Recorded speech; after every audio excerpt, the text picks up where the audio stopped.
আসসালামু আলাইকুম। কেমন আছেন আপনারা? নিশ্চয় ভালো আছেন। দেশ বিদেশের যে যেখান থেকে আমাদেরকে দেখছেন, সকলের সুস্বাস্থ্য কামনা করি। সকলের উপর শান্তি, আল্লাহ পাকের শান্তি বর্ষণ হোক, সে দোয়া করে আজকে আমাদের এই একটা সাক্ষাৎকার শুরু করছি। আমাদের সাথে আছে আমাদের মজার পোতার একজন ছাত্র, যে সম্প্রতি রাজশাহী ইউনিভার্সিটিতে চান্স পেয়েছে। আমরা তার অর্জনগুলো শুনব এবং আমাদের যারা ভাই, ছাত্র বা ছেলে যাদের আছে, আমরা চেষ্টা করব যারা গার্জিয়ান আছি তাদেরকে এইভাবে লেখাপড়া করানোর জন্য। আর সেই সাথে আমরা তার মুখ থেকে তার অর্জনগুলো শুনব। কথা না বাড়িয়ে চলুন আমরা তার সাথে কথা শুরু করি। আসসালামু আলাইকুম সকলকে। আলহামদুলিল্লাহ আমি ভালো আছি। তো আমরা যতদূর শুনতে পেরেছি যে তোমার এই অর্জন, তুমি রাজশাহী ইউনিভার্সিটিতে তথা আরও কয়েকটা ইউনিভার্সিটিতে চান্স পেয়েছো। তো আমরা এটা জানতে চাই আর কি, যে তোমার কিভাবে অর্জন বা কিভাবে এটা করলে, সে সম্পর্কে তুমি কিছু বলো। প্রথমত আমি ভার্সিটির নামটা শুনেছি অনেক আগে। তো ভার্সিটির পরিবেশ কেমন বা কীভাবে কী পড়তে হয় এই বিষয়ে আমার জানতাম না। যখন আমি 8-এ পরীক্ষা দিয়ে 9-এ ভর্তি হই, তো কিছুদিন পরে আমার একটা ফ্রেন্ড, তার নাম আছে হৃদয় হাসান, বিষ্ণুপুরে আমার ফ্রেন্ড। ও রোল 1 আর আমার রোল 2 ছিল। তো ও বললো যে সবুজ ভাই, উনি আছে রাজশাহী ভার্সিটিতে পড়ে, চলো আমরা ওখানে যাই। তো উনি আমাকে অনুপ্রাণিত করে যে এইভাবে এইভাবে পড়তে হবে, এই বিষয়গুলো দেখো। আর প্রথমে তো উনি বলে যে ভার্সিটির পরিবেশটা আগে দেখো, যার কারণে তোমার পড়ার ভিতরে তোমার আগ্রহ বাড়বে। তো ভার্সিটির বিভিন্ন ভিডিও দেখায়, এই পরিবেশ আছে, এই পরিবেশ আছে। তো তারপরে উনি আমাকে বলে চলো আমরা ভার্সিটি ঘুরে আসি, তাহলে আরও ভালো লাগে। তো ভার্সিটি ক্লাসরুম, স্যারদের সাথে ক্লাসও করে আমাকে কিছুদিন, ক্যাম্পাস ঘোরায়। আমার ওই তখন থেকে আমার একটা আবেগ আসে যে ভার্সিটি পড়তে হবে। তো ওনার কাছে পড়ি, আমি ভার্সিটি গেছি।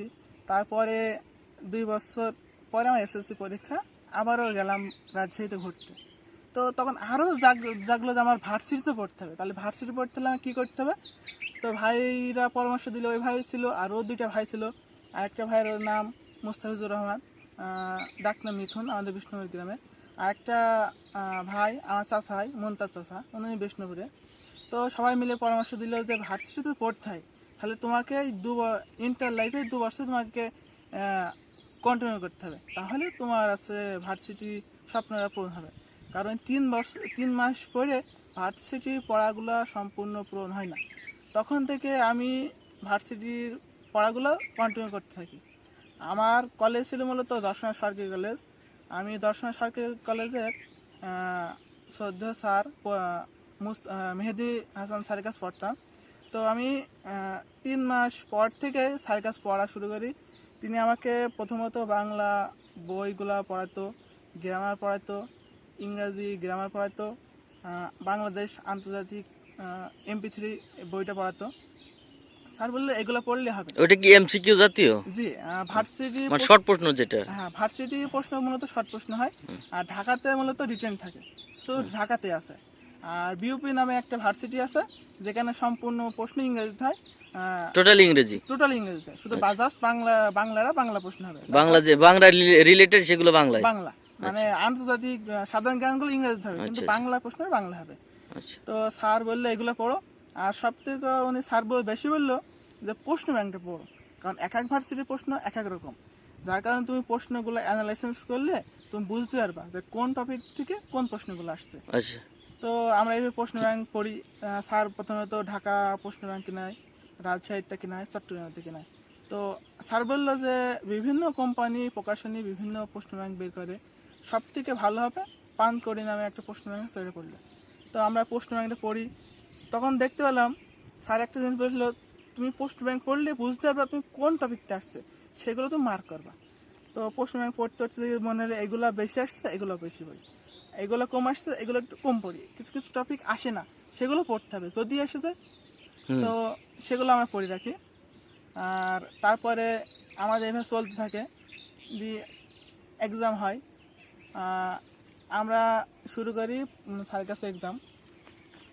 তারপরে তো আমাদের এক্সাম চলাকালীনে আমি কোনোদিনই ওই পাস করতাম না। তো আমার এই ভাইয়া বলতো ভার্সিটি সবুজ ভাই, ভাই কত ভাই আমি তো পাস করছি না, আমি তো প্রতিবার ফেল করতে। ভাই আমাকে সান্ত্বনা দেয় যে জয়ের তুই কন্টিনিউ করো, তোমার এখনকে পড়াগুলো খারাপ হচ্ছে, পরীক্ষা খারাপ হচ্ছে, সমস্যা নেই, তুমি লাস্টের দিকে তোমার ভালো করতে হবে। ভাই আমাকে প্রতিবার ফোন দিয়ে অনুপ্রাণিত করে, প্রতি সপ্তাহে ফোন দেয়, মানে সপ্তাহে এমন আছে 4 দিনও ফোন দিছে, তুমি পড়ো সমস্যা নেই। তবে এবার আজ চলতে চলতে চলতে যখন 3 মাস পার হয়, তো তখন থেকে আমার মূলত আছে এই একটু পরীক্ষাগুলো ভালো হয়, সিরিয়াল আসতাম, 10-এর ভিতরে আসতাম। আগে কোনো দিনই পাশ করতাম না কোচিং পরীক্ষায়। তবে সব থেকে হাসির বিষয় হচ্ছে আমি আর কোচিং বয়স যখন 1 মাস 5 দিন, তখন আমি পড়ার চাপ নিতে পারি না, তো আমি কোচিং ছেড়ে চলে আসি, বাড়িতে? বাড়িতে চলে আসি। আচ্ছা। আবার আব্বা বলছে কি চলে আসলি, বলছি আব্বা বাড়িতে এমনি আসলাম। আমি আব্বাকে এখনো কিছু বলিনি, দিয়ে আমার আম্মু জানে। আবার চলে গেলাম, আব্বা দেখলাম পরেও তো আম্মু বলছে আব্বাকে যে ও আর পড়বে না, তো আব্বা বলে আচ্ছা না পড়লে থাক। দিয়ে আব্বা মন খারাপ, আবার চলে গেলাম।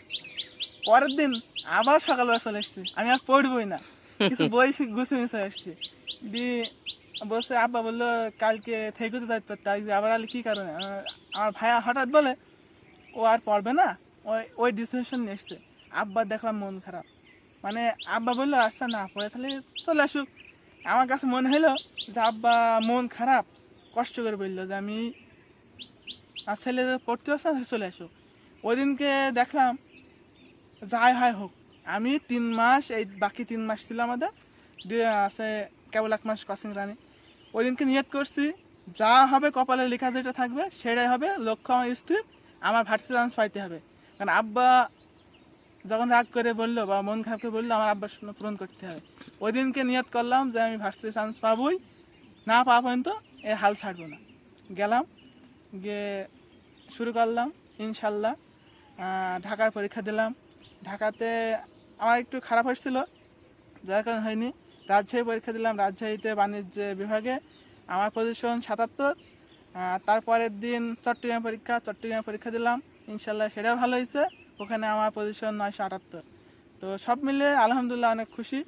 তো যারা আমার এই ভিডিও দেখছে তাদের একটা উদ্দেশ্য, যারা নিউ পরীক্ষা দিচ্ছে, এই যে এসএসসি পরীক্ষা দিচ্ছে, তাদের বলবো ভার্সিটি পরীক্ষা যে যুদ্ধ যারা করবে তারা মূলত ইংরাজি যাদের বেস ভালো, তারা তো ভার্সিটির ক্ষেত্রে একটা বোনাস পয়েন্ট।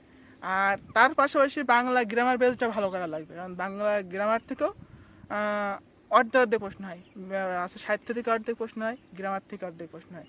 তো এই দুইটা প্রশ্ন, এই টপিকগুলো ভালো করতে হবে। আর ম্যাথের কি খবর? ম্যাথগুলো মূলত আপনার সেই রকম ম্যাথ আসে না, যারা মানবিক থেকে পরীক্ষা দেয়, আছে সায়েন্সে বা আর্টসে, আর্টসে তো মানবিক আর আর্টসে একই, তো যারা সায়েন্স মানবিক থেকে আর্টস কমার্সে আর সায়েন্সে পরীক্ষা দেয় তাদের ক্ষেত্রে ম্যাথগুলো আসে। যারা যারা হচ্ছে কমার্সে এবং হচ্ছে সায়েন্সে, গ্রুপ সায়েন্সের ক্ষেত্রে ম্যাথগুলো আসে। আর সায়েন্সে তো ওদের তো ম্যাথ আছে, তো সেই ক্ষেত্রে আপনার এই যে 9-10 থেকে যে বইগুলো আছে ওই ম্যাথগুলোই আসে, বাণিজ্য বীজগণিতে কিছু সূত্র দিয়ে ম্যাথগুলো আসে। তো আমার সব থেকে ভালো হয়েছিল 9-10 বীজগণিতের সূত্রগুলো ভালো মুখস্থ ছিল, ওইগুলো প্রয়োগগুলো যা করার কারণে আমার আছে বাণিজ্যে আমার পজিশন এসছে। আর ইংরেজির ক্ষেত্রে যাদের ইংরেজি বেশ ভালো তাদের ক্ষেত্রে বোনাস পায়। তো আমি বলবো এসএসসি পরীক্ষা শেষ করে বিভিন্ন মানুষ বিভিন্ন ঘুরতে যায়, হ্যাঁ, এই ঘোরাটা বন্ধ করে, হ্যাঁ ঠিক আছে 2-5 দিন ঘুরুক, তারা মাইন্ড ফ্রেশ করে তারা একবারে গ্রাম্য পরিবেশ ছেড়ে ওই শহরমুখী পরিবেশে একটা ভালো ম্যাচ ফোকাস রেখে ভালো ম্যাচ দেখে সেই ম্যাচ হইতে হবে পড়াশোনা আলা, হইতে হবে নামাজ কালাম আলা। কারণ আমার ম্যাচে যেখানে আমি থাকতাম সেই ম্যাচে বড় ভাইরা 5 ওয়াক্ত নামাজ পড়তো, আমাকেও ডেকে নিয়ে যেত, সবাই পড়তো। তো আর সব থেকে বড় কথা পড়ার ক্ষেত্রে সকালে পড়াটা সব থেকে উঠতো। আচ্ছা, তোমার কাছে জানতে চাচ্ছি, তুমি যে একটা যে সুন্দর কথা বলেছো যে ম্যাচে বড় ভাইরা 5 ওয়াক্ত নামাজ পড়ে এবং যাদের কাছে মোবাইল সেমন ব্যবহার করে না, হ্যাঁ, সেই ম্যাচগুলো ভালো। তো সেই ক্ষেত্রে এখন তো দেখি সবার হাতে অ্যান্ড্রয়েড ফোন এবং সকলে যেমন ইচ্ছে তেমন ব্যবহার করে, তো সেখানে কি কোনো গার্জিয়ান আছে নাকি? ও, আমি যে ম্যাচে ছিলাম, আমি মূলত একটা ম্যাচে ছিলাম, কিন্তু আমাদের জায়গা চেঞ্জ হয়েছিল। আচ্ছা আমার ওই ম্যাচে যে বড় ভাই ছিল, মানে সবগুলো বড়, শুধু আমি ছোট। আচ্ছা তো সবাই কাছে মোবাইল ছিল, আমার কাছে মোবাইল ছিল না। আর আমার মূলত যে ভাই ধরে যাওয়া, তার নাম রিফাত মাহমুদ, বিষ্ণুমের বাসা। তিনি আমার এসএসসি পরীক্ষার আগের টাইমের শিক্ষক। তো উনি আমাকে সবসময় সাপোর্টিভ দিত, যখন ফোনের দরকার তখন ওনার টাচ ফোন, তোমার এখন লাগবে তুমি ব্যবহার করো। আর আমার মূলত আহ, এই এই মার্চ মাসের 14 তারিখে আমি টাচ ফোন ব্যবহার করি। তাছাড়া যাবত পর্যন্ত আমি টাচ ফোন ব্যবহার করতাম না। যদিও আমার একটা ফেসবুক আইডিয়া ছিল, যখন দরকার ছিল তখন একটু ব্যবহার করতাম। আর মূলত টাচ ফোনটা ব্যবহার করার কারণ, আমার আছে সাবজেক্ট চয়েস দেওয়া লাগবে, সাবজেক্টের কখন কি হ্যাঁ information আসে, এখন এগুলো লাগে লাগবে। লাগে। তো আমার ওই 14 তারিখে আমার বোনের ফোনটা নিয়ে এসেছি, ওইটাই। তাছাড়া আমার কাছে কোনো ফোন ছিল না। আর বড় ভাইদের সাথে থাকলে কি হবে, ওরা তো অভিজ্ঞ, যে ওরা পরীক্ষা দিয়েছে, যে এই বিষয়গুলো তুমি পড়ো, হুম। এইভাবে পড়ো, তোমার এই বিষয়গুলা একটু এড়িয়ে চলো, এইগুলা করো। মানে কিছু কিছু সাবজেক্টের টপিকস আছে, তারা নির্দিষ্ট করে দেয় যে এইগুলো পড়লে ভালো হবে, এইগুলা তুমি এইভাবে পড়ো। এইগুলা বড় ভাইদের কাছে সুবিধা। আচ্ছা এমন হয়েছে যে অনেক বাড়ি বাড়ি থেকে যায়, টাকা নিয়ে যায়, গিয়ে আড্ডা মারে, হ্যাঁ, এমনকি ম্যাচের ছাত্ররা মানে তারা বিভিন্ন ড্রাগ এডিক্টেড হয়ে যায়, বিভিন্ন নেশা। তো সেক্ষেত্রে তুমি কি দেখছো নাকি এমন কেন হয়েছে কি? হ্যাঁ, আমাদের ফ্রেন্ড সার্কেলের ভিতরে আছে কিছু। আর মূলত আমি যাদের মধ্যে থাকতাম, তারা মূলত এই ড্রাগ ব্যবহার করতো না। আর আমার ফ্রেন্ড সার্কেলের ভিতরে এই যে অ্যান্ড্রয়েড ফোনগুলো ইউজ কমই করতো। আর ম্যাচ লাইফে, আমাদের ম্যাচে যেখানে ম্যাচে থাকতাম, ওই ম্যাচে যারা বিড়ি সিগারেট খাবে এই ড্রাগের বিষয়ে, কেউ যদি দেখতে পায়, তার সঙ্গে সঙ্গে তার সিট আউট। যাক মাশাল্লাহ, শুনে শুনে খুশি হলাম। তো আপনারা যারা দেখছেন, আপনারা একটু চিন্তা করে দেখুন, আপনার অর্জিত সম্পদ আপনি আপনার সন্তানের পিছনে ব্যয় করছেন, যে সন্তান আপনার চোখের আড়ালে কি করছে এগুলো কেউ হয়তো আপনারা জানতে পারছেন না। ঠিক আপনি সেভাবে বিদেশে থাকেন বা দেশে থাকেন বা গ্রামে থাকেন, আপনার সন্তানকে যেখানে দেবেন, নিশ্চয় যেই ম্যাচে দেবেন সেই ম্যাচের গার্জিয়ান যারা আছে দেখভালের দায়িত্বে, তারা কেমন একটু খোঁজ রাখবেন এবং আপনি তাদের নাম্বার রাখবেন, তাদেরকে আপনি খোঁজ খবর নেবেন। যদি আপনার সন্তানকে একটু আপনি দেখভাল করেন, নিশ্চয়ই আপনি দেখছেন পিছনে আমার আছে, ওর মতো একটা সুসন্তান পাবেন। আমি ওর অনেক গল্প আপনাদেরকে আবারও শোনাবো। তো ওর যে অর্জন, এটা একদিনের নয়, অনেক দিনের কর্ম প্রচেষ্টা চালিয়ে যাচ্ছে, যার কারণে আল্লাহ পাক একটা অর্জন করার সুযোগ দিয়েছেন। এবং আমি মনে করি যদি এখান থেকে ডিগ্রি সে নিয়ে আসতে পারে, নিশ্চয় আল্লাহ পাক তার একটা দেশের জন্য বড় একটা কিছু হওয়ার তৌফিক দান করবেন। আমরা তার কাছে আরো কিছু শুনবো। তো তোমার কাছে যতদূর পর্যন্ত শুনলাম খুব ভালো লাগলো, আর একটু শুনতে চাচ্ছি এই যে তোমার যে বড় ভাইরা যে কথাগুলো বললো যে এই ধরনের লেখাপড়া যদি করো তাহলে তোমরা সাকসেস হবে, নিশ্চয়ই তাদের কথা শুনে তুমি লাভবান হয়েছো নাকি? যে অবশ্যই লাভবান হয়েছি। বড় ভাইদের কথাগুলো তো আসলেই ভালো, কারণ তারা তো অভিজ্ঞতা দিয়ে বলে। তারা আচ্ছা তো আমাদের মতো ওই যে বর্তমান সময়ে ধরা খেয়ে তো বলে না, তারা তাদের নিজের অভিজ্ঞতা দিয়ে বলে। তো আমার মূলত বড় ভাইদের পরামর্শগুলো আমার এই বর্তমান যে সফলতা আছে, এই সফলতা অনেক কাজ করছে। আমি বলবো, আমার ছোট ভাইরা যারা পড়াশোনা করতে চাচ্ছে, তাদের স্বপ্ন আছে ভার্সিটি পড়া, তারা লক্ষ্য স্থির রাখবে এখনই, যে আমার ভার্সিটি আমার চান্স পাইতে হবে, তাহলে তারা চান্স হবে। আর তারা মূলত এই সময়টাকে কাজে লাগাইতে হবে প্রপার। আর মূলত তারা যদি এখন লেখাপড়া করতে চায় মানে স্বপ্ন বুনতে চায়, তাহলে তাদের ক্ষেত্রে তোমার পরামর্শ কি? তাদের ক্ষেত্রে পরামর্শ আছে, তারা এই সময়টাকে ভালোভাবে ব্যবহার করবে।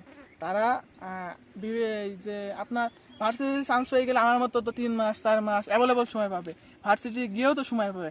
তাদের বলবো, তারা সঠিক পরামর্শ নেবে। কিছু কিছু ভাই আছে, তারা পরামর্শ দেয়, কিন্তু সেই পরামর্শগুলো কাজে লাগবে না, তাহলে সেই পরামর্শগুলো ছেড়ে দিতে হবে। আর যাদের পরামর্শ মনে হবে যে আমার জীবনের ক্ষেত্রে গেঁথে যাচ্ছে, আমার সফলতার একটা বীজ বপনের মাধ্যম হবে, তাহলে সেই পরামর্শগুলো আমার ক্ষেত্রে ভালো। সেই ভাইদের সাথে থাকতে হবে, তাহলে আমার সফলতা আমি অর্জন করতে পারবো। আচ্ছা শুনেছি তো চট্টগ্রাম ইউনিভার্সিটির কি অবস্থা মানে ওখানে? আমি চট্টগ্রামে সাবজেক্ট চয়েস দিয়েছি, আমার বাংলা সাবজেক্ট আশা করি আসবে। তো ইংরেজি সাবজেক্টের ক্ষেত্রে সমস্যা হয়েছে কি, আমার আছে জিপিএ কম, আমার প্লাস নাই, যার কারণে আমার আছে ইংরেজি সাবজেক্ট আসছে না। মূলত আমি পিএসসি পরীক্ষায় জাস্ট A+ পাইছি। তাছাড়া এ যাবৎ পর্যন্ত কোনো পরীক্ষায় আমি এ প্লাস পাইনি, আচ্ছা, তবুও আমি ভার্সিটির ছাত্র। তো ছোট ভাইদের এই কথা বলবো, যারা মনে করছে যে আমার এ প্লাস নেই, আল্লাহ আমার ভার্সিটি চান্স হবে কি হবে না, তাদেরকে পরামর্শ দেবো, ভাই আমিও চান্স পেয়েছি, তোমরাও লক্ষ্য স্থির রাখো, ইনশাল্লাহ তুমি পাবে। জিপিএ এ প্লাস হয়নি বলে যে আশা ছেড়ে না যে আমার হবে না। আচ্ছা, কতদিনের ভিতরে সম্প্রতি মানে তোমাদের এই ভর্তি কার্যক্রম শেষ হবে বা ইয়ে হবে? ভার্সিটির নোটিশ দেখলাম, চট্টগ্রাম ভার্সিটিতে আপনার এই 25-26 তারিখের দিকে সাবজেক্ট রেজাল্টটা প্রকাশ করবে। আর মে মাসের আপনার 10-15 তারিখের দিকে ভর্তি অলরেডি কমপ্লিট হয়ে যাবে। আর রাজশাহীতে আপনার 25 তারিখ থেকে সাবজেক্ট ওয়াইজ শুরু হবে, ওটা আছে আপনার 1 তারিখে রেজাল্ট দেবে। তারপরে আপনার মে মাসে রাজশাহীতেও ভর্তি কমপ্লিট হয়ে যাবে। আচ্ছা, তো ধন্যবাদ তোমাকে অনেক গুরুত্বপূর্ণ কথা বলার জন্য। আর তোমার স্বপ্ন আল্লাহ পাক পূরণ করুক, আমরা দোয়া করি। সেই সাথে আমাদের যারা নতুন ছাত্রছাত্রী আছে, তোমার ভিডিও দেখে তারা অনুপ্রাণিত হোক এবং তারা তাদের স্বপ্নগুলো বোনার পথে এগিয়ে যাক, এই দোয়া করি।